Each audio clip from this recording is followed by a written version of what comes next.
जय श्री राधे सभी मित्रों को। ध्यान मूलम गुरु मूर्ति, पूजा मूलम गुरु पदम, मंत्र मूलम गुरु वाक्यम, मोक्ष मूलम गुरु कृपा। श्री गुरुदेव भगवान के श्री चरणों का ध्यान करते हुए वीडियो को आगे बढ़ाते हैं। तो आज की वीडियो में हम जानेंगे जब इंसान की मृत्यु आती है तब उसकी क्या दशा होती है। तो वीडियो को ध्यानपूर्वक सुने एंड तक, तभी आपको ये जन्म मरण का जो चक्कर होता है जिसमें हम फंस जाते हैं उस विषय पर पूरी चर्चा की जाएगी। तो एंड तक वीडियो को जरूर देखें, नहीं तो आपसे बहुत बड़ी चूक हो जाएगी और आप जीवन को व्यर्थ करवा दोगे। तो चलो वीडियो स्टार्ट करते हैं।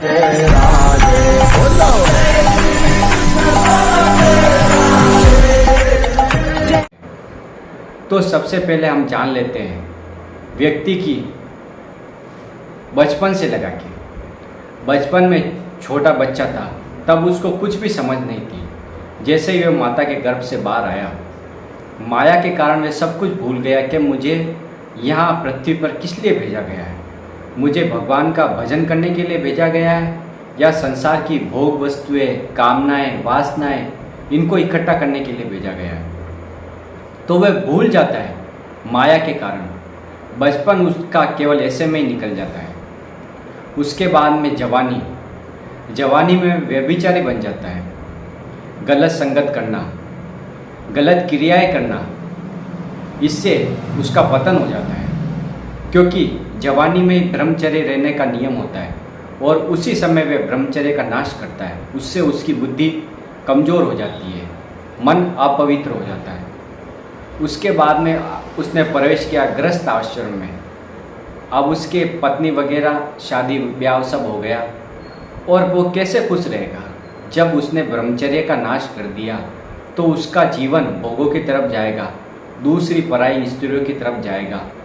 तो उसे कैसे शांति मिलेगी जब तक व्यक्ति आचरण से सही नहीं हो और उसका चिंतन हमेशा भगवान में नहीं हो। अगर भोगों में चिंतन जाए, गलत चिंतन जाए तो ये अधर्म कहला जाएगा। अगर व्यक्ति धर्मपूर्वक कार्य करेगा तो उसे धर्मात्मा कहा जाएगा। क्योंकि पराई माता बहनों को अपने माँ स्वरूप, अपनी बहन स्वरूप समझकर ही व्यक्ति का परम कल्याण हो सकता है। फिर उसने गृहस्थ आश्रम में प्रवेश किया। जैसे प्रवेश किया उसके जीवन में दुख आने लग गया, अशांति आने लगी, क्लेश आने लग गया। तो उसका कारण था उसने जीवन भर जो भी उसने 20 साल 25 साल जो समय गंवाया उसमें केवल उसने भोगों का चिंतन किया, विषयों का चिंतन किया, कामनाओं का चिंतन किया, वासनाओं का चिंतन किया। इससे उसका गृहस्थ जीवन भी सही नहीं हो पाया। फिर दुख, कलह, अशांति, भय, ये सब हमेशा उसके जीवन में व्याप्त रहते हैं और वो भजन को तो बिल्कुल भूल ही गया। तो उसमें विवेक और ज्ञान की जो शक्ति होती है वो सब खत्म हो गई। अब उसके बाद में वृद्धावस्था आई, वृद्ध हो गया, वो बूढ़ा हो गया, 70-80 साल जो भी उसकी आयु है, मतलब अंत समय उसका आने वाला है। उससे पहले घर वाले उसके साथ क्या बर्ताव करते हैं। जैसे बूढ़ा व्यक्ति कोने में पड़ा है, अब उसने धन, जीवन भर धन एकत्रित किया अपने बेटे बहू के लिए, अपनी पत्नी के लिए, अपने परिवार के लिए। अब परिवार वाले को वो बोलता है मुझे एक पानी लोटा जल का दे दो, पानी मुझे पिलाओ। तो वो सामने से उपवास करके निकल जाते हैं कि बूढ़ा खासक दिन भर खांसता रहता है, पेशाब करता है, तुझे पानी पिलाए, वो मुझे ऑफिस के लिए लेट हो रहा है, वो उसका उपवास करके निकल जाते हैं। अब दूसरा हो गया कि वो उसके परिवार वाले, उसके पुत्र और पुत्र बहू अच्छा खाना खा रहे हैं, नाश्ता कर रहे हैं आराम से, और वो खटिया पे पड़ा है और वो उसका चाह है कि मैं कुछ मांगूं इनसे, लेकिन वो मांगेगा तो वो डांट खाएगा। तो उस चक्कर में उस परिवार वालों से भी नहीं बोल पाता कि मुझे इस चीज़ की आवश्यकता है। जबकि जीवन भर उसने धन कमाया अपने परिवार को सुखी करने के लिए। अब उसका सुख का समय आया जब उसके बेटे, पुत्र सभी ने उसका साथ छोड़ दिया। तो वो उस समय उसका चिंतन फंसता है, वह घबराता है, क्या मैंने ये धन इसी के लिए एकत्रित किया था कि ये सब मेरे परिवार वाले मेरा ऐसा उपवास करेंगे, मेरी पत्नी भी मेरा उपवास करेगी, क्योंकि बुढ़ापे में आपको पता ही है क्या हालत होती है।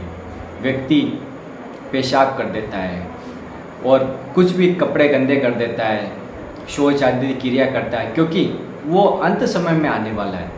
उसकी सेवा करना बच्चों का कर्तव्य है, पत्नी का कर्तव्य है, लेकिन वो भूल जाते हैं।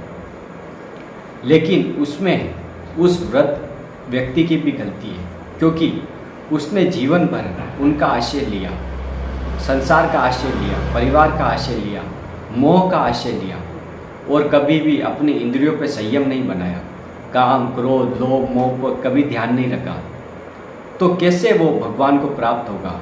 और भगवान का स्मरण नहीं किया, नाम जप नहीं किया, तो इस लोक में तो उसे कुछ सुखी नहीं पहुंचा सकते और परलोक में भी उसकी दुर्गति होगी, उसको नरक का सामना करना पड़ेगा।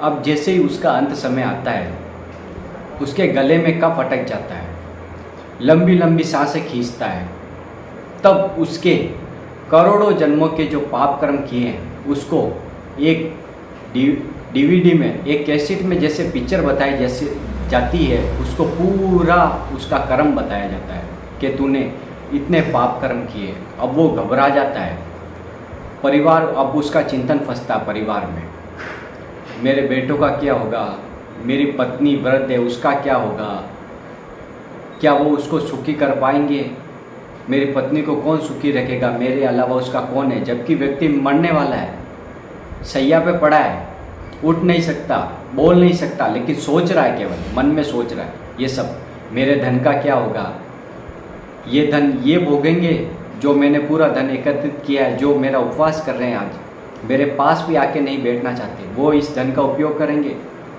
तो वो इसी चिंतन में रहता है।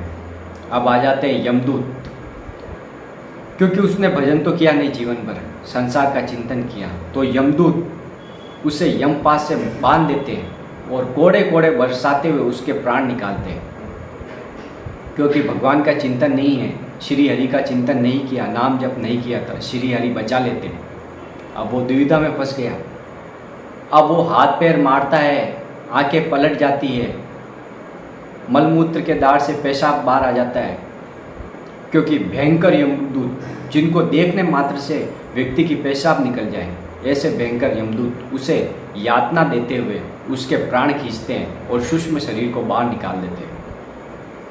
अब उसे कठोर यातनाएं का सामना करना पड़ता है नरक में, भयंकर यातनाएं, क्योंकि उसने कर्म ही ऐसे कर दिए पापाचरण। जीवन भर उसको मिला था धर्म कार्य करने के लिए, धर्मात्मा बनने के लिए, अच्छे कर्म करके भगवान के पास जाने के लिए, लेकिन वह फंस गया कामनाओं ने, वासनाओं में, संसार में, जबकि ये संसार जगत मिथ्या है। हर व्यक्ति को पता है मेरा जन्म हुआ तो मेरी मृत्यु भी आएगी, लेकिन वे केवल अपनी भोग वासनाओं के कारण, कामनाओं के कारण, नाना प्रकार की कामनाएं के कारण वे केवल अपना जीवन ऐसे ही बर्बाद कर देता है। उसे पता ही नहीं चलता कि मुझे भजन भी करना है, केवल माया के कारण, वो माया के कारण उस प्रभाव में प्रवाहित हो जाता है, उसका विवेक और ज्ञान बेकार हो जाता है, उसकी सोच की क्षमता ही खत्म हो जाती है, क्योंकि वह माया में फंस चुका है। अब सार बात यह है इस वीडियो की कि आपको करना क्या है। आपका जीवन का उद्देश्य होना चाहिए भगवान को प्राप्त करना, भगवान की भक्ति करना। आप गृहस्थ का कार्य भी कीजिए, अपना कार्य भी करते रहिए, लेकिन प्रभु का स्मरण करके अपनी जिह्वा से राम राम राम राम, कृष्ण कृष्ण, हरि हरि इस प्रकार उच्चारण करें निरंतर। फिर देखेंगे आपके जीवन में एक आनंद उभरेगा और इस लोक में और परलोक में दोनों जगह आप सुखी हो जाओगे। ये वास्तविकता है, क्योंकि मन आपको हमेशा नहीं तो भोगों में जलाएगा। संसार में आपका चिंतन होगा तो वो हमेशा आपको कलुषित करेगा, परेशान करेगा, दुखों में डालेगा। इससे बचने का एकमात्र उपाय है हरि नाम। कलयुग में अगर आप अपने सभी पापों को खत्म करना चाहते हो तो हरि नाम पे विश्वास कर दीजिए। हरि संकीर्तनम यश सरे सर्व पाप प्रणाशनम। केवल हरि नाम से आपके सब पापों से मुक्ति हो जाएगी।